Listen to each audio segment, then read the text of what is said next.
नमस्कार दोस्तों, मेरा नाम है प्रसून अग्रवाल। मैं आप सभी का स्वागत करता हूं एक और नए वीडियो में आप ही के चैनल प्रसून की पॉकेट पे। दोस्तों 13 अगस्त 2020 को प्रधानमंत्री मोदी एक बार फिर से आप सभी के सामने लाइव आते हैं through social media, through national television. वहां पे वो बताते हैं कि वो ऐसा सिस्टम लाने वाले हैं, ऐसा सिस्टम इम्प्लीमेंट कर दिया गया है या टैक्स चार्टर इम्प्लीमेंट कर दिया जिसमें आपको ईज ऑफ रिटर्न फाइलिंग और फेसलेस असेसमेंट, साथ में एक ट्रांसपेरेंट टैक्स सिस्टम जो ऑनेस्ट हमारे टैक्स पेयर हैं उनके लिए उन्होंने बोला। अब समस्या ये आती है कि जब हम ट्रांसपेरेंसी की बात करते हैं तो हम एक्सपेक्ट करते हैं कि इनकम टैक्स डिपार्टमेंट जो है वो ट्रांसपेरेंट होगा, वो ऑनेस्टली काम करेगा, विदाउट करप्शन काम करेगा। कभी कभी काफी लोग जो पुराने लोग हैं उनको पता होगा कि अगर जो थोड़ा सा भी रिफंड आता था तो पहले वो घूस दी जाती थी, घूस एक बड़ी नॉर्मल चीज होती थी, लेकिन आज की डेट में काफी ज्यादा एबॉलिश हो चुकी है। पर क्या ट्रांसपेरेंसी सिर्फ सरकार की तरफ से होगी, हमारी कोई जिम्मेदारी है कि नहीं?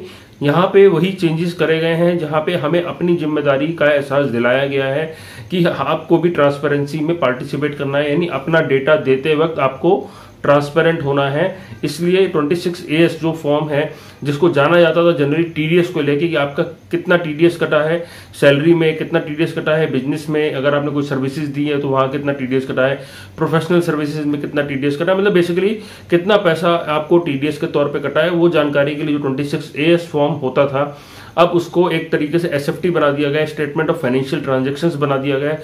उसमें बहुत ज्यादा चेंजेस करे गए हैं और बहुत ही ज्यादा आपको ध्यान रखना पड़ेगा, उसको समझ लीजिए, इस वीडियो का पूरा देखिए। अब मैं आपके सामने एक एक करके चेंजेस रख रहा हूं जो चीज अब 26AS में कवर होगी। पहले मैं वो सारे चेंजेस बता रहा हूं, वो आप पहले सुन लो, उसके बाद हम लोग इस बात को कंटिन्यू करेंगे। तो दोस्तों सबसे पहले शुरुआत करते हैं कि क्या क्या चेंजेस आने वाले हैं, क्या क्या चीजें अब शामिल होने वाली हैं।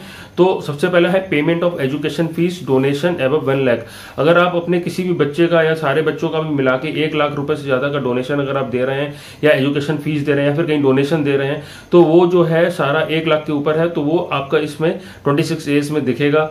इलेक्ट्रिसिटी का कंजम्पशन अगर आप कर रहे हैं और इसकी वैल्यू 1 लाख से ज्यादा की है तो आपको ये इसमें दिखेगा। इलेक्ट्रिसिटी का मतलब बेसिकली अगर आपने पूरे साल में 1 लाख से ज्यादा का अगर बिजली का बिल भर रहे हैं पर्टिकुलर एक जिसके नाम के है उसके अंडर में, तो आपका इसमें दिखेगा। डोमेस्टिक बिजनेस क्लास ट्रेवल, अगर आप India to within India एक बिजनेस क्लास ट्रेवलर हैं या आपने कोई फॉरेन ट्रेवल किया है तो आपका इसमें इंफॉर्मेशन शेयर होगी।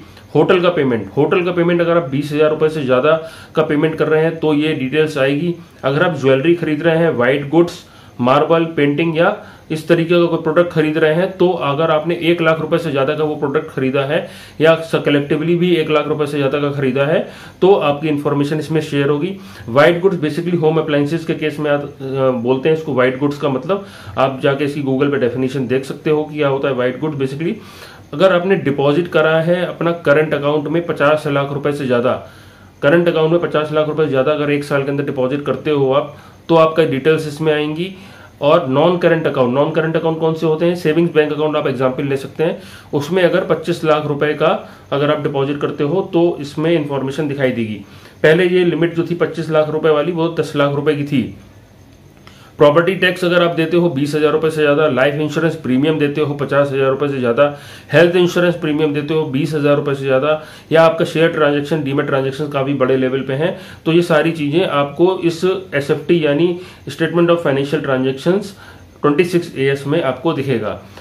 दोस्तों पहले क्या होता था कि केवल आपके हाई वैल्यू ट्रांजैक्शंस जो होते थे वो 26AS में दिखते थे। जैसे कि एग्जांपल के लिए अगर आपने कोई प्रॉपर्टी खरीदी है 30 लाख रुपए से ज्यादा या आपने अपने सेविंग्स बैंक अकाउंट में 10 लाख रुपए से ज्यादा जमा कर दिए हैं एक साल के अंदर तो वहां पे इंफॉर्मेशन आती थी, लेकिन अभी इतने सारी इंफॉर्मेशन इसमें आएगी। साथ में अगर आपने कोई बैंक ट्रांजेक्शन करा है 30 लाख रुपए से ज्यादा का, 30 लाख रुपए से ज्यादा का अगर आपने पूरे साल में बैंक ट्रांजेक्शन करा है तो आपको कंपलसरी है, आपको इनकम टैक्स रिटर्न भरना ही पड़ेगा।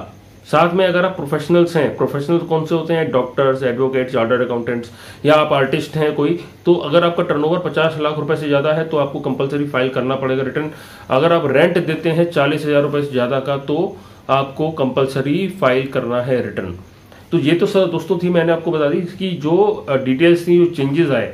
अब समस्या ये है कि दो चीजें होती हैं 26AS और इनकम टैक्स रिटर्न में अंतर क्या है? 26AS में इंफॉर्मेशन आप नहीं देते हो, यानी मैं अगर अपना इंफॉर्मेशन 26AS में देना चाहूँ तो मैं नहीं देता हूँ, मैं रिटर्न भरते समय ही अपनी इंफॉर्मेशन देता हूँ जो कि मैच कराई जाती है 26AS के साथ। ठीक है। तो यहाँ पे 26A में चेंज हो रहा है, यानी ये इन्फॉर्मेशन जो डेटा कलेक्शन होगा ये अलग अलग सोर्सेज से होगा। जैसे कि मैं अगर होटल में जाता हूँ तो होटल वाला अगर मैं 20,000 रुपये से ज़्यादा का पेमेंट कर रहा हूँ तो होटल वाला मुझसे मेरा आधार नंबर या पैन नंबर मांग सकता है। तो कुल मिला के मैं मानता हूँ कि अगर आपने आधार या पैन नंबर कुछ भी आप देते हो, आपको इलेक्ट्रिसिटी कंपनी में देना पड़ेगा, आपको अपनी life insurance corporation, life insurance जब आप लेते हो, हेल्थ इंश्योरेंस प्रीमियम लेते हो तो डेफिनेटली आप अपना आधार नंबर या पैन नंबर तो देते ही हो, तो वहां से वो इन्फॉर्मेशन कलेक्ट की जाएगी। तो 26A में अभी तक ये क्लैरिटी नहीं मिल पाई है कि वो इन्फॉर्मेशन आप रिटर्न के थ्रू दोगे या वो बैकएंड से कलेक्शन करेंगे। जहां तक मेरी इन्फॉर्मेशन है या तो मेरी स्टडी कहती है कि ये बैकएंड कलेक्शन होगा, अलग अलग सोर्सेज। सपोज आप होटल गए तो होटल से कलेक्शन होगा, इंश्योरेंस प्रीमियम में भरते हो तो इंश्योरेंस कंपनी से डेटा लिया जाएगा, और इलेक्ट्रिसिटी कंपनी में भरते हो आप जो रुपए 1 लाख से ज्यादा तो वहां से डेटा लेंगे।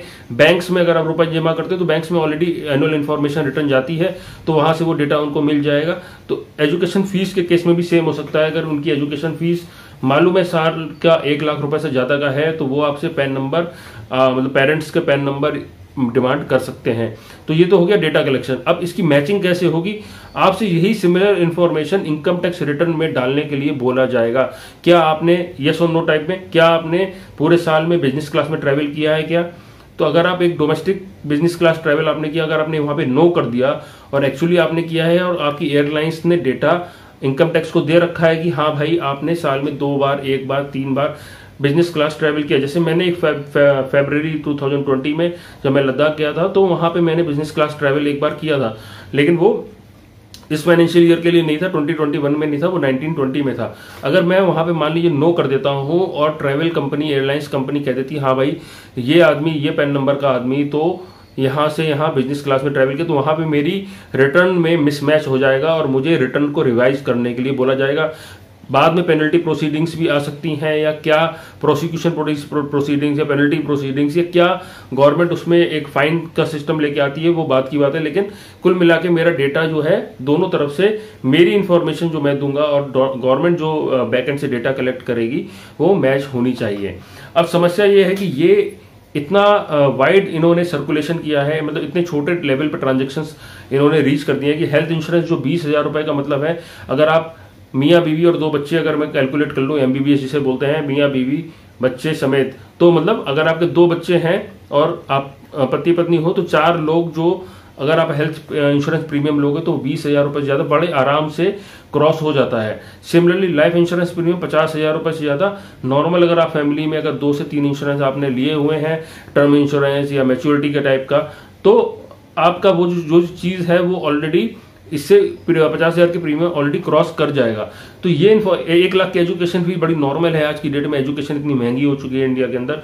अगर लोग कहते हैं अभी भी वर्ल्ड के हिसाब से सस्ती है, लेकिन फिर भी एक आम इंसान को काफी मशक्कत करनी पड़ती है बच्चों को फीस देने में। तो वहां पे भी 1 लाख की फीस बड़ी नॉर्मल सी बात है। तो वहां पे भी डेटा मतलब इतने ग्राउंड लेवल पे जाके इन्फॉर्मेशन शेयर होगी कि लगभग सारे ही लोग इसके अंदर कवर हो जाएंगे। तो ऐसा कोई नहीं है कि भाई मेरा डेटा नहीं शो होगा या तुम्हारा डेटा शेयर होगा, तो लगभग सभी लोगों का डेटा इसमें आ जाएगा।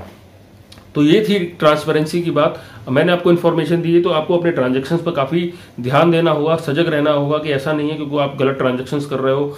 ऐसा नहीं है कि आप साल में ज्यादा पैसा सेविंग बैंक अकाउंट में डाल रहे हो।